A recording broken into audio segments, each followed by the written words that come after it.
Scientists in Sydney have made Australian medical history by designing a life-saving baby brother for a boy with an incurable genetic disease. But others argue they're playing God. Leanne and Stephen never wanted to be famous. Life on the 6 o'clock news was not for them. But then came BJ. BJ is not as healthy as he looks. Unless he gets help, there's a strong chance he'll die before adulthood. For Leanne and Stephen, there was only one thing to do. They would have another baby to save their son. Doctors have created a baby boy to save the life of his sick brother. This is the issue of a child being born basically for the sole purpose of being a parts donor. We don't know where this development is ultimately going to take.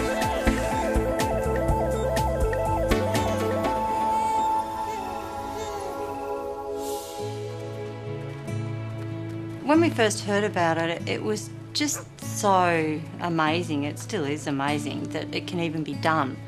And there's obviously a lot of debate about the science and whether it's ethical or whether it's not. But until you've got a child who's in a certain situation, I don't think you can preempt what decisions you would make. You'll just make them at the time. BJ has a 1 in a million genetic disease called hyper-IgM. He is missing a vital part of his immune system and survives only with the aid of regular transfusions.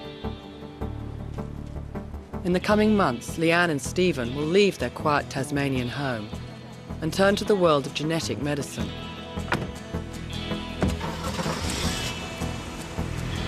It's a controversial move. But if their new baby has just the right blood tissue, they can save BJ's life.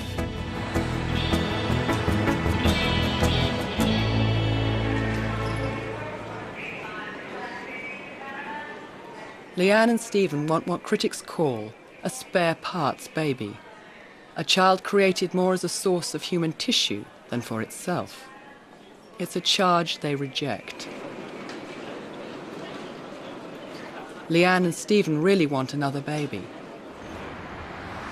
It's the reason they're back in Sydney. Yeah, I just wanted to let you know that we're here all right and see if he'd talk to us, but yeah. I'll ring you later and let you know, after we've done some bits and pieces and spoken to Sydney IVF, I'll give you a call and let you know. Bye-bye.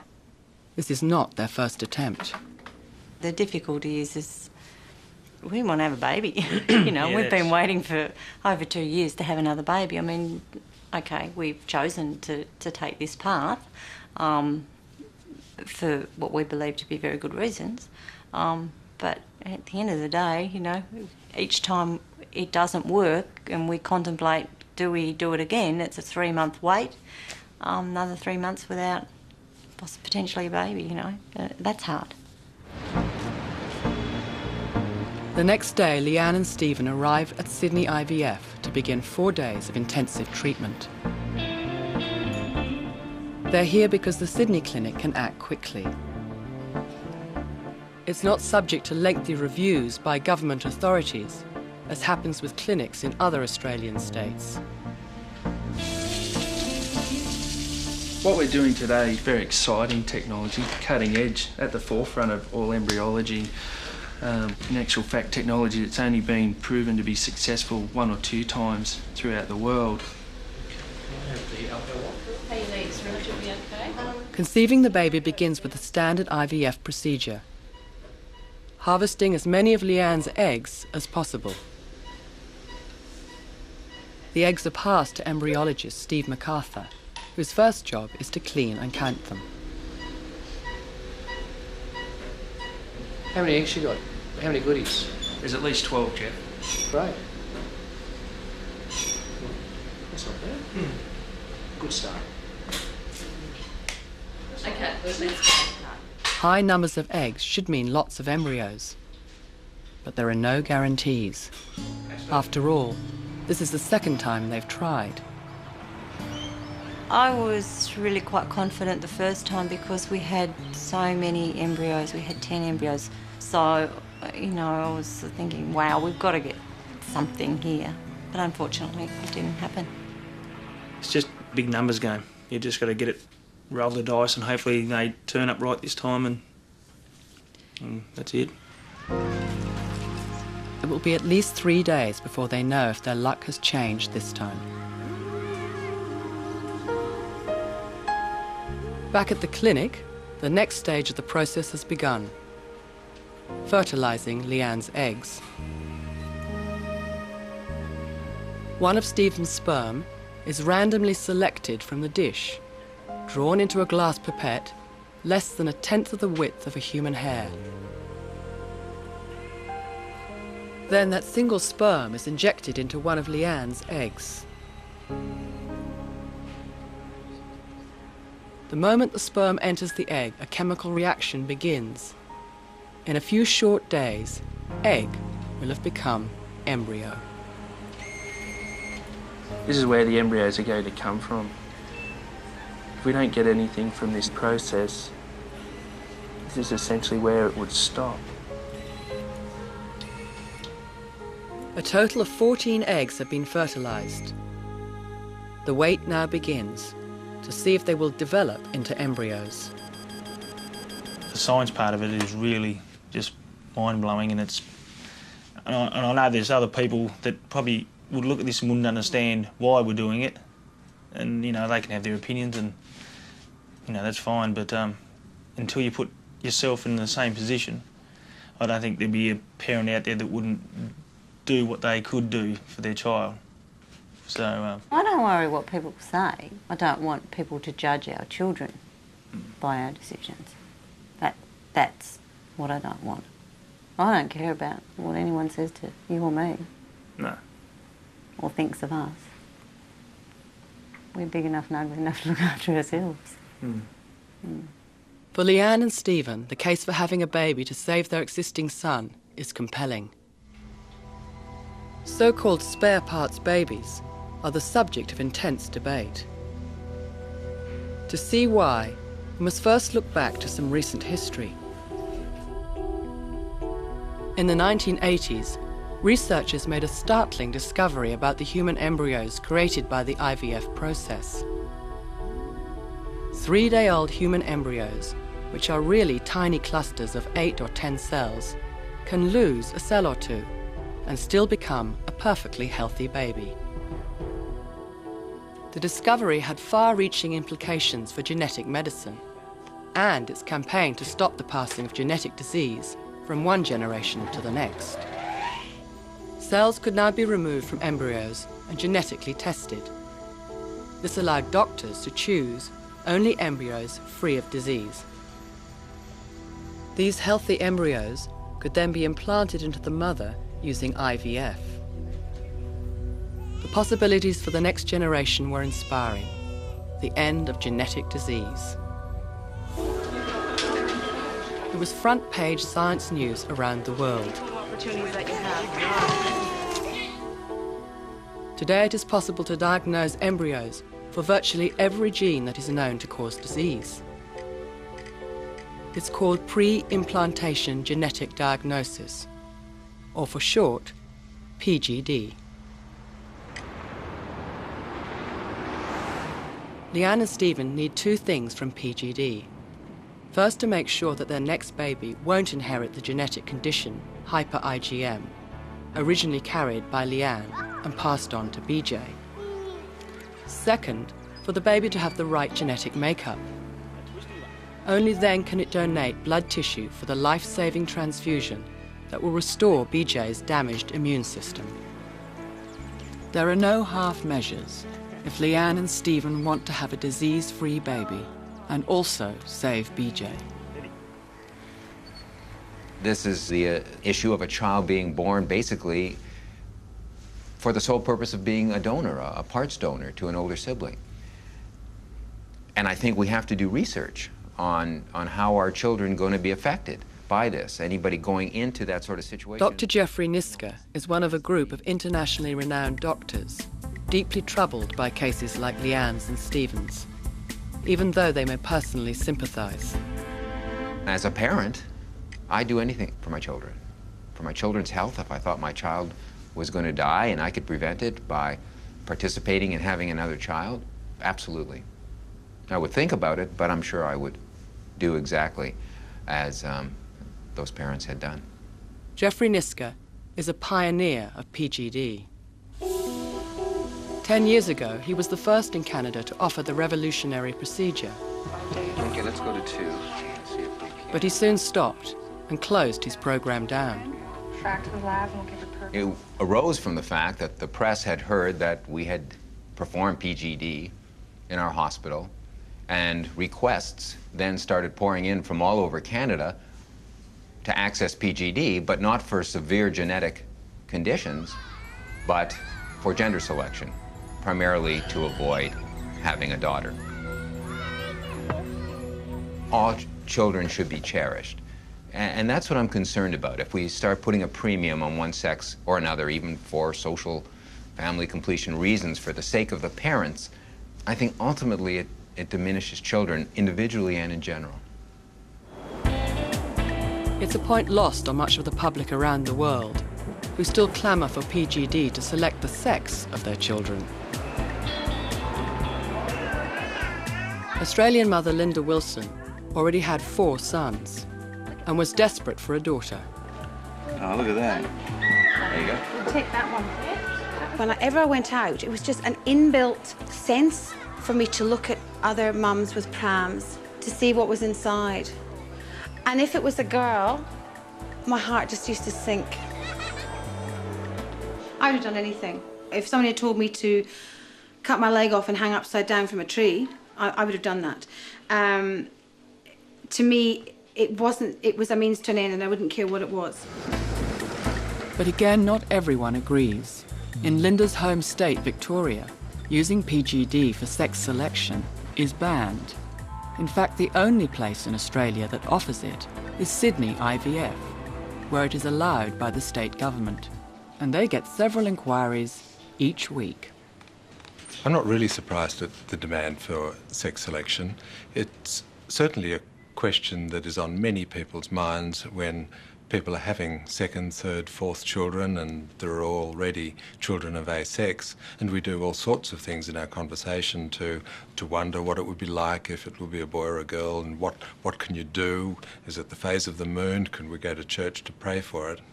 So I think the potential interest is enormous. Did you buy some grated cheese yesterday when you went to the shops? Yeah, a whole pack. Oh, yeah, I see it. But sex selection comes at a price.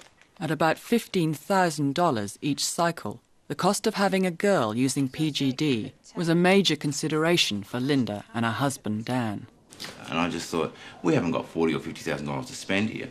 So we agreed we'll get one shot at everything. If the drugs didn't work the first time, people ask me that all the time, then we wouldn't have carried on. We just couldn't have carried on. People say to us all the time, you wouldn't have really have stopped at one try. We couldn't have afforded another try. No way. I mean, we couldn't have. I mean, I've actually got a very close friend who has been thinking about it. And she has in the end decided against it because she has got some money saved, quite a bit of money saved. And she knows for herself that she knows that she won't know when to stop. But it's hard to say what if, because that isn't what happened to us. That's not our story. And although I say, no, we wouldn't have done that, we didn't have to do it. We were blessed and didn't have to. In less than a year, Linda had the daughter she wanted. Aware of the criticism, she has no regrets about her decision. And I so believe that people cannot judge unless they feel the way that I felt. Unless you've been in my position and you felt the way that I felt, you can't know what it's like. So you can't make a judgment on that. Is that good?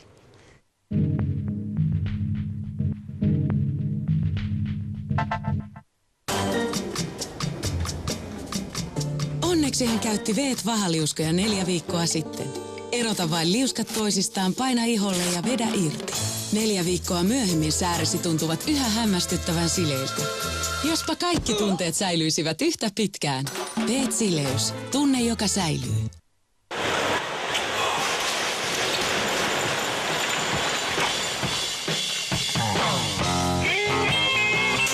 Kolikossa on nyt lisävoimaa. Peräti 10 tuotetta, euron tai 2 kappale. Joka päivä Mäkkäristä.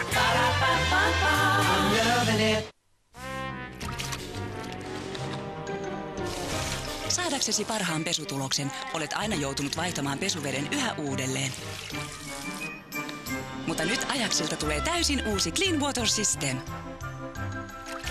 Lika ei jää moppiin, vaan kerääntyy sangon pohjalle ja jää sinne. Näin kodistasi tulee hohtavan puhdas. Uusi Ajax tekee kodista hohtavan puhtaan.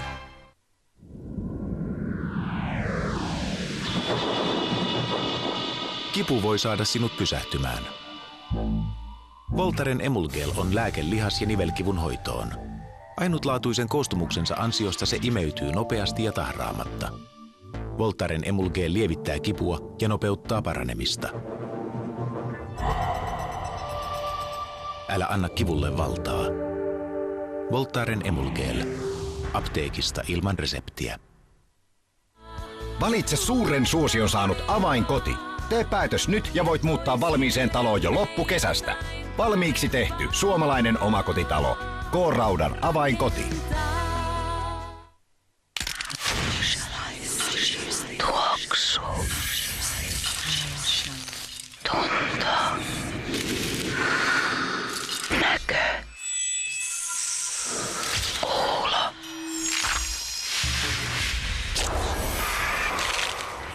Maku.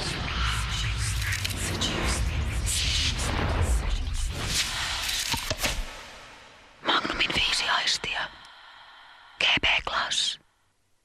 Moi! No moi, ollaanpa sitä nyt vauhdikkaita. Niinpä, mä olenkin löytänyt uuden. Tää? No niin, ja se sopisi ehkä sullekin. Tää? Nimittäin uusi Ketorin kipugeeli. Uusi Ketorin kipugeeli. Nyt apteekista ilman reseptiä.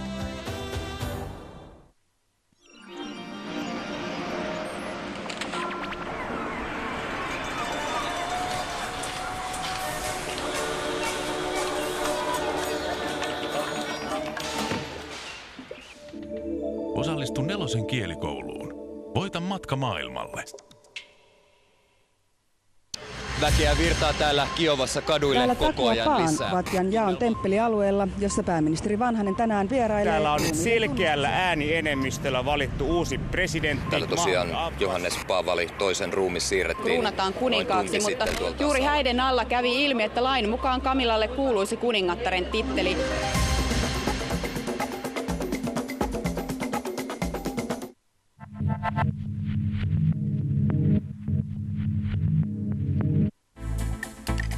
American Francis Fukuyama is a prominent conservative ethicist and an advisor to the Bush administration. He is one of a small group of powerful individuals whose opinions shape the society we live in. Fukuyama opposes sex selection. He believes it is only the first step to a more disturbing genetic future. I think that the main objection to this kind of sex selection is really more in the kind of precedent that it will set, because I think that we ought to be quite cautious about these so-called non-therapeutic uses of PGD and in the future, other kinds of more invasive technologies. I think the point is that these technologies are really extremely powerful and create the possibilities of futures that really have been off the political radar scope in many respects for at least, the human history as we've known it up till now.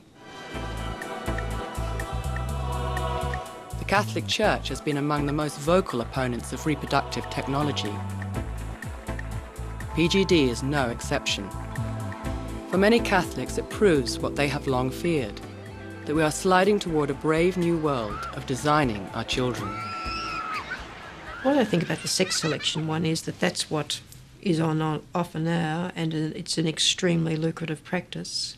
And I don't have the slightest doubt that other opportunities for selection that are lucrative will be commercially pushed.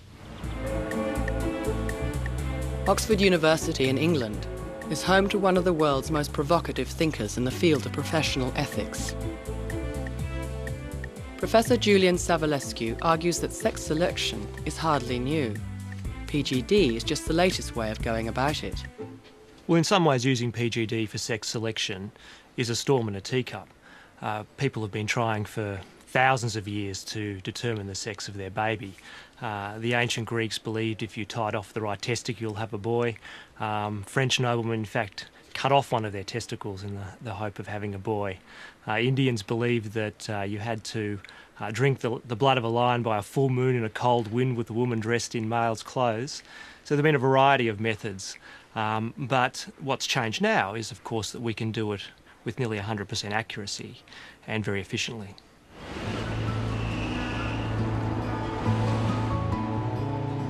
Leanne and Stephen have been waiting in Sydney now for 4 days, anxious to see if their eggs develop into viable embryos.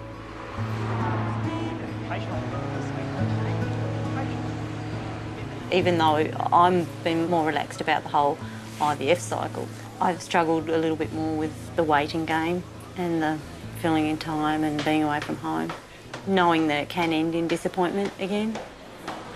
Emotionally, it's draining, and a lot of that, though, I think is because I'm not at home, that we're trying to fill in the time. We're in a strange city. We don't have our family with us. So, yeah, just waiting. Just waiting.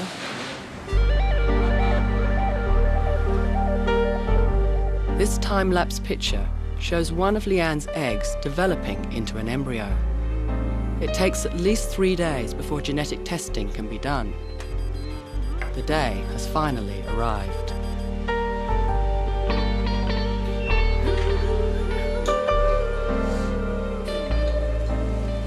Number 1, Kyle's is probably grade 2, slight fragmentation.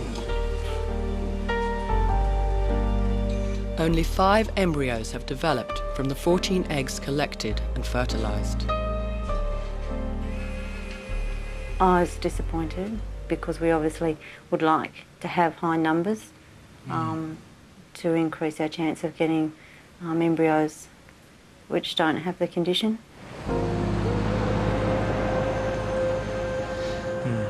A bit of a downer, but as everyone says, we only need one. As quickly as possible, the 5 remaining embryos are prepared for the remarkable biopsy process, the heart of PGD. You can see the nucleus in the middle of the cell, and that's where the genetic material will be that we're going to test. It's an extraordinary moment. Each of the 5 embryos will have a cell extracted to undergo genetic analysis.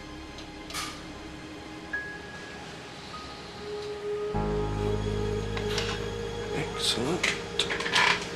Excuse me, folks. Hi Leanne and Stephen, it's Stephen from Sydney IVF here. I'm just calling to tell you that we've biopsied the 5 embryos. They all look really good, and we're hoping to have results out for you this afternoon, and we'll give you a call then. Okay, bye-bye. The next step is the actual genetic testing. For Leanne and Stephen to get their ideal baby, one of these cells must be both free of the disease, hyper-IgM, and have the same blood tissue type as BJ. The affected boys. Well, we're hopefully down to 45 minutes until we get a result. It's now becoming the tense part of the afternoon for us. As the testing continues, there is a cautious optimism among the team. We think embryo 5 is a potential match. Okay, that lets us know that it's a girl because there's 2 of them. There's the fathers. Embryo 5 is the right blood tissue type, but will it also be free from the hyper-IgM condition? Exactly the same as that. Embryo number 3 appears to be a 140, 153. Okay, another carrier female. But the numbers don't add up. The matching embryo has the disease. Okay, but that would be classified as an abnormal. Yeah, this particular one, the embryo that we're looking at for HLA matching will be the same as the affected boy. So it'll be a male that carries the hyper-IgM syndrome. Luck of the draw. Because it's bad news, Steve MacArthur calls the family's counsellor. She'll be the one to tell Leanne and Stephen they've missed out a second time. None of the embryos can make the baby they need. We just had the results come off for the first marker on the hyper-IgM. It's not good news. The only one that looked like we had a match has come up as definitely affected. Yeah. Anyway. All right, well, I'll talk to you in the morning and let us know what they want to do. All right. Ta-ra, Sarah. Bye.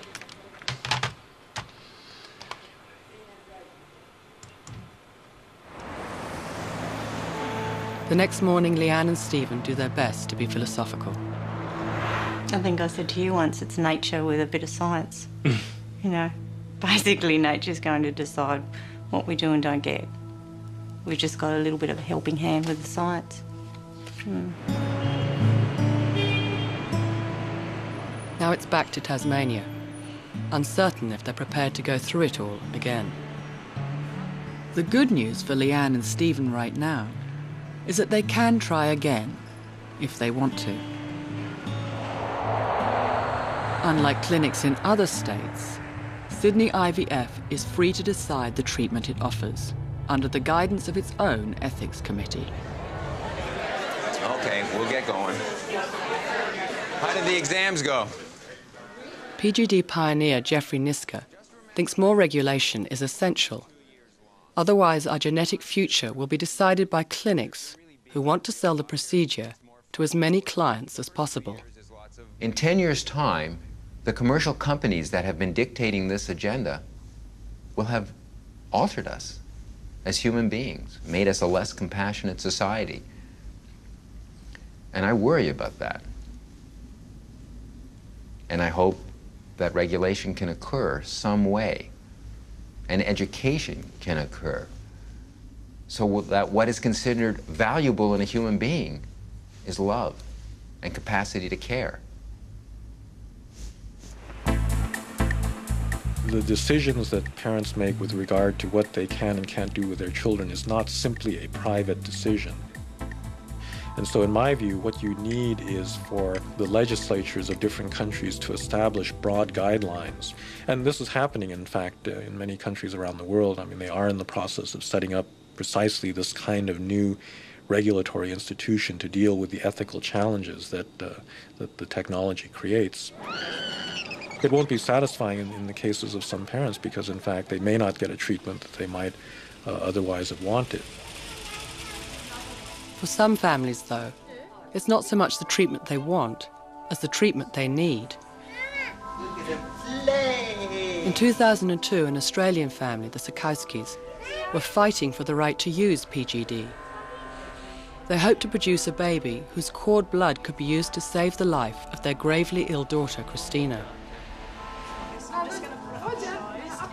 But in the Sikowskis' home state, Victoria, there are tight restrictions on PGD.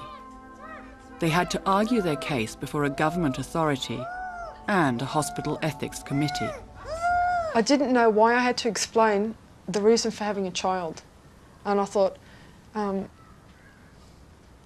just couldn't understand why I should have to say, I think I'm a good parent and therefore, isn't it my right to have a child and why should I have to answer to you anyway? It wasn't a nice process, no, to be asked those questions and to have to answer them. You couldn't escape it. You couldn't say, no, I'm not going to answer it. I just thought, well, let's go and ask everybody else why are they having children or why the committee themselves are having children.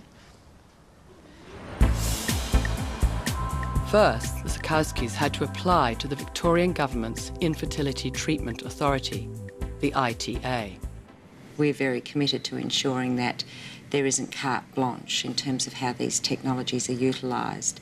Now, that's different in other states where they don't have a regulatory framework, but I think that in the long term there's a good investment to be made in having processes, and the problem is that if you're the first to try it, then sometimes those processes aren't as efficient as you want them to be. For the Sikowskis, there was no time to lose. Dr. David Cram, a geneticist of international standing, worked with them in their desperate battle for an approval from the ITA. I don't think it's acceptable for the couple to have to wait for this technology.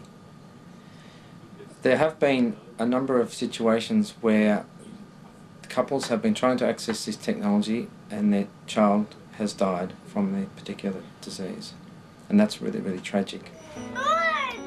After 9 months, the ITA finally gave the go-ahead, but the family was still not in the clear. They also needed approval from the Hospital Ethics Committee, where the treatment was to be given.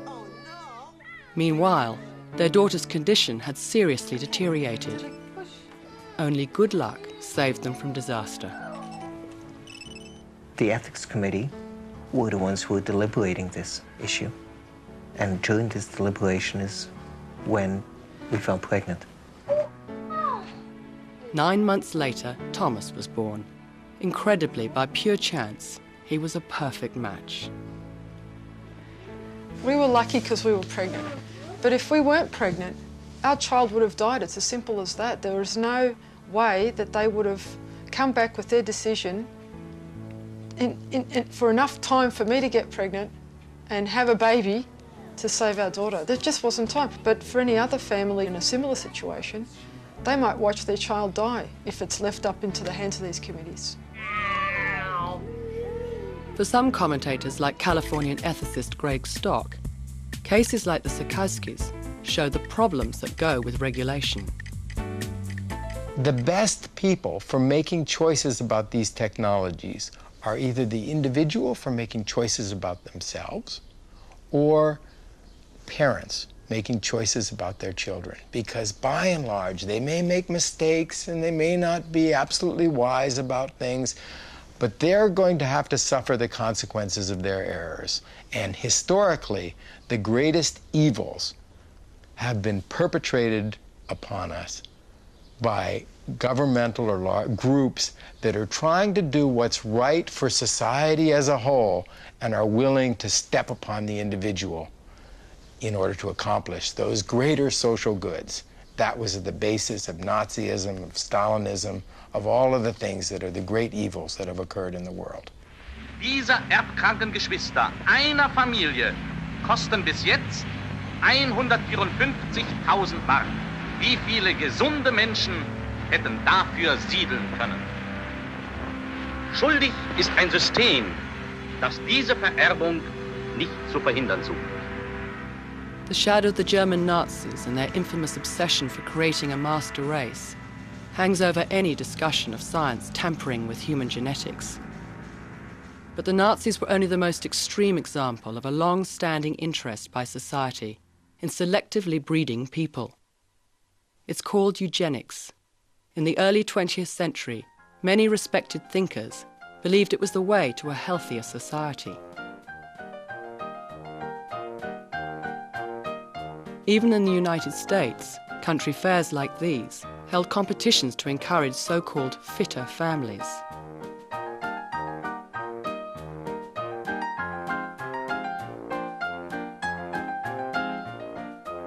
Using pedigree charts and physical examination, young people were encouraged to select partners who were genetically suitable.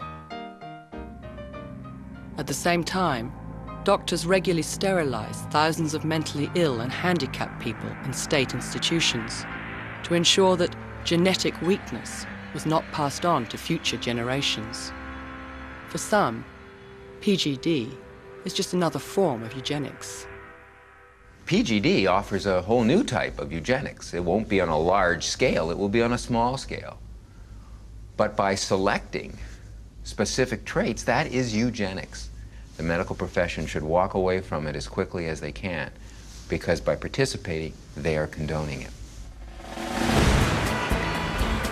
The medical profession is unlikely to walk away, but it's been dragged in surprising directions. Not everyone wants to be a member of a master race. In an astonishing turn in the debate, some people now argue they should be able to use PGD to have children most would regard as disabled. If a hearing couple have the right to eradicate embryos with deafness, why can't we choose embryos with my genetic condition. Todd and Sue were both born deaf. Their daughter Amy has full hearing. But Todd and Sue would have been just as happy had she been deaf. Being deaf is a symbol of our identity and that feeling of connectedness. That's why I've always wanted deaf children. If PGD is accepted, my condition may not exist in 50 years. I'm a bit saddened by that. It's a confronting idea, and most IVF clinics would refuse to do it. But Oxford ethicist Julian Savulescu argues if PGD is to be made available, then it should be accessible to everyone, whatever we might personally think of their choices. We shouldn't interfere in couples' choices unless they're clearly harming someone, even if we disapprove of them. That's one of the costs of freedom. We have to allow people to make choices which we disagree with. For that reason, I believe that we should support parents' wishes to use genetic testing in atypical ways, provided that it doesn't harm the child which results.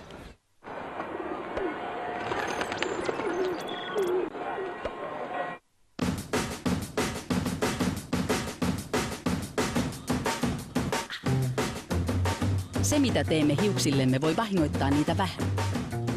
Tai todella paljon. Siksi Dove esittelee uuden vahvistavan ja korjaavan hoitosarjan shampoot ja hoitoaineet. Ne antavat hiuksillesi juuri oikean hoidon.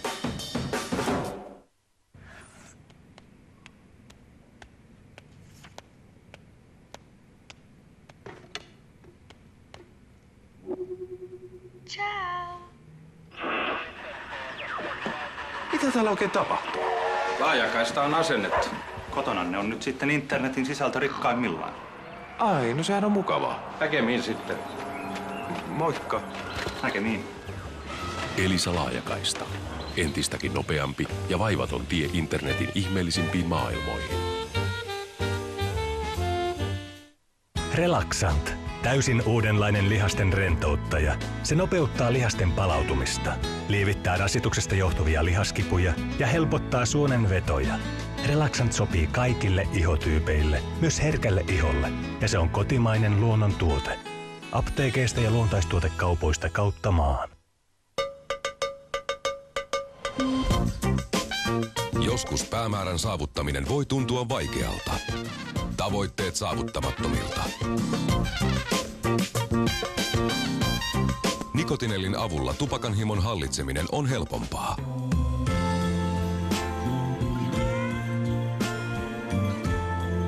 Mintun, hedelmän, lakritsin ja nikotiinin maku. Pehmeiden nikotiinipurukumien tuoteperhe.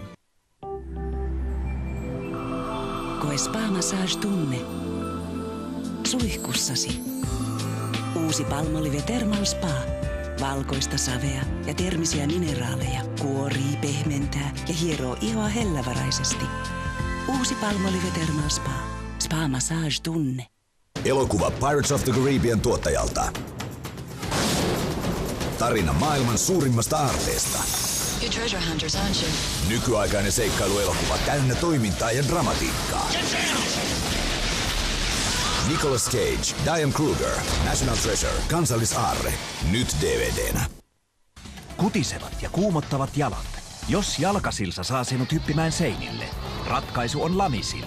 Lamisil tuhoaa sienen ja parantaa silsan jo 1 viikossa, kun hoito muuten kestäisi jopa 4 viikkoa. Lamisil, nopein hoito jalkasilsaan, vain kerran päivässä viikon ajan.